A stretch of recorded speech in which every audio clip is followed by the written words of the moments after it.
Madrid Norte en la Onda. Sonia Crespo. La Universidad del Museo Nacional de Ciencias Naturales, CSIC, y la Universidad Évora tildan a la ranita de San Antonio como gran superviviente de las glaciaciones. La ranita de San Antonio, ¿cómo lo consiguió? ¿Por qué se le pone esa característica, se la define así?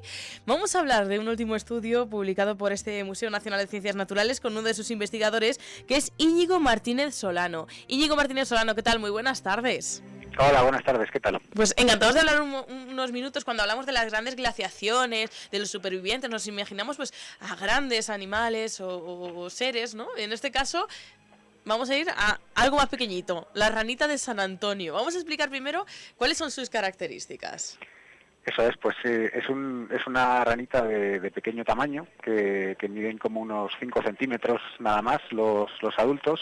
Y bueno, es una especie que seguramente mucha gente reconocerá fácilmente porque tiene un color verde muy brillante y tiene en los extremos de los dedos pues unos discos adhesivos que le permiten trepar por la vegetación y camuflarse. Y es una especie que solo podemos encontrar en la península ibérica. Es un endemismo ibérico que solamente presenta algunas poblaciones en el suroeste de Francia, pero todo el núcleo principal de su distribución lo tenemos aquí.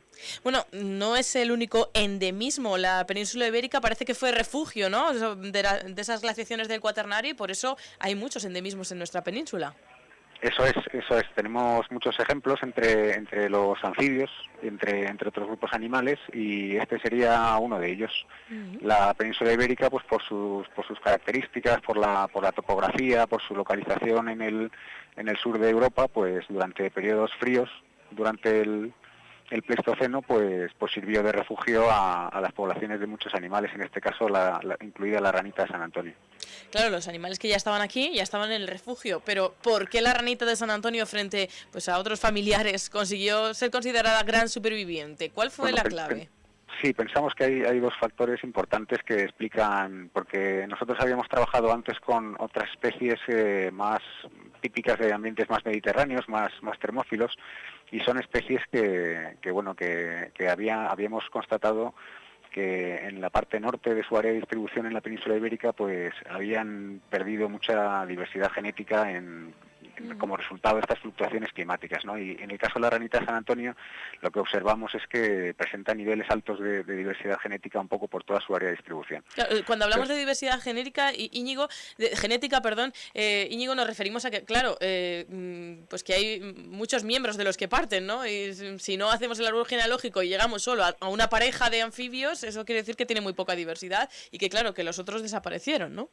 Claro, lo que ocurre cuando en especies que son más sensibles al calor, o sea, al frío, perdón, lo que tendríamos es que cuando vienen periodos fríos tienen que o bien consiguen migrar a latitudes más hacia el sur, donde las condiciones son más benignas, o bien en el caso de los anfibios, como su capacidad de migración es muy baja, pues lo que ocurre generalmente es que se extinguen en las zonas donde hace más frío. Eso es lo que ocurrió seguramente con las poblaciones del gallipato, del sapo de espuelas, que también estudiamos nosotros, y que hoy pues podemos encontrar poblaciones en la meseta norte, pero que han recolonizado la meseta norte muy recientemente y a costa de perder muchas variantes genéticas. En el caso de la ranita de San Antonio encontramos que tienen mucha más diversidad, y vemos que cuando analizamos ahí sus preferencias climáticas, pues vemos que es una especie que tolera mejor condiciones más frías. Entonces, cuando hubo periodos más fríos,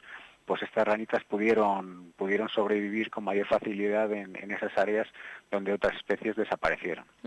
Y además, también hemos visto que el otro factor que es importante es la capacidad de dispersión. Claro. Porque estas otras especies, como digo, los anfibios en general no son muy buenos en cuanto a su capacidad de dispersión, pero esta ranita, pese a su pequeño tamaño, pues cuando hemos comparado a pequeña escala, pues mirando patrones de dispersión entre charcas, sí hemos detectado que es capaz de recorrer distancias mayores que otras especies de anfibios. Entonces posiblemente eso también le haya ayudado también a digamos que sus poblaciones pues hayan podido seguir, digamos, los cambios climáticos y ir moviéndose hacia lugares un poquito más... Huyendo del peligro, vamos. Exactamente, eso sería. Es decir, que su tolerancia al frío y esa capacidad que tenía de moverse, que muchos anfibios pues están pues más aislados en sus charcas, etcétera, hizo que fuese uno de los grandes supervivientes de las glaciaciones. Y luego también, en esa adaptación tolerancia al frío, también tiene un detalle que a mí me llama mucho la atención, es que pueden vivir tanto al nivel del mar como a 2.000 metros de altitud, ¿no? Que luego dentro de su tolerancia al frío, etcétera, se adaptan mucho también a otras condiciones, ¿no? Es una especie muy adaptable, eso es. Por ejemplo, eso a lo largo de toda la costa atlántica en Portugal o de la costa cantábrica, tenemos poblaciones muy próximas al nivel del mar. Sin embargo, cuando vamos hacia el interior, por ejemplo, aquí en la Sierra de Guadarrama tenemos poblaciones asentadas por encima de 2.000 metros. Por encima, esto pues también está, como esta amplitud ecológica, digamos, pues seguramente también le permite tolerar mejor fluctuaciones climáticas. Y es importante cómo destacar cómo a pesar de esta amplitud ecológica, de esta capacidad de dispersión, se trata de una especie cuyas poblaciones están en declive, ¿no? Porque por otro lado es sensible a otro tipo de alteraciones. Aunque es más resistente frente a cambios climáticos, pues no es tan resistente a alteraciones que afectan a sus puntos de reproducción, porque suele preferir pues charcas más estables, que tienen agua durante más tiempo y desgraciadamente pues ese tipo de charcas suelen ser objeto de la introducción deliberada de especies exóticas, por ejemplo de peces o de cangrejos que depredan sobre sus puestas y sobre sus renacuajos. Y esto unido a la desecación de humedales pues está causando pues extinciones en la mayor parte de su área de distribución. Bueno, ahora se enfrenta a ese otro riesgo y de ese peligro no está siendo posible huir, más que nada porque el ser humano está detrás de casi todos esos peligros, ¿no? Y de nosotros es difícil que huya. Ahí va a necesitar nuestra ayuda, eso es. Le iba a preguntar por eso, porque claro, hablamos de las glaciaciones del Cuaternario, de cambios climáticos de los últimos 140.000 años en la península ibérica, pero le iba a preguntar por los cambios actuales. Ya me ha comentado pues eso, la desecación de humedales, el impacto que tiene especies invasivas, etcétera, etcétera. ¿En qué momento estamos para no solamente esta especie, para la ranita de San Antonio, sino para otros? Seríamos, uno de los cambios más radicales que va a sufrir el planeta. Bueno, estamos viendo cambios ahí muy importantes y que están teniendo un impacto muy fuerte sobre las poblaciones de anfibios en la península y también a nivel global. El principal es la destrucción de hábitats. En el caso de los medios acuáticos, pues desgraciadamente lo vemos casi de manera cotidiana. Son hábitats que muchas veces por su pequeña extensión pues no son incluidos bajo ninguna figura de protección legal y bueno, pues sufren vertidos, introducción de especies exóticas o simplemente pues se tapan, se rellenan y ya está.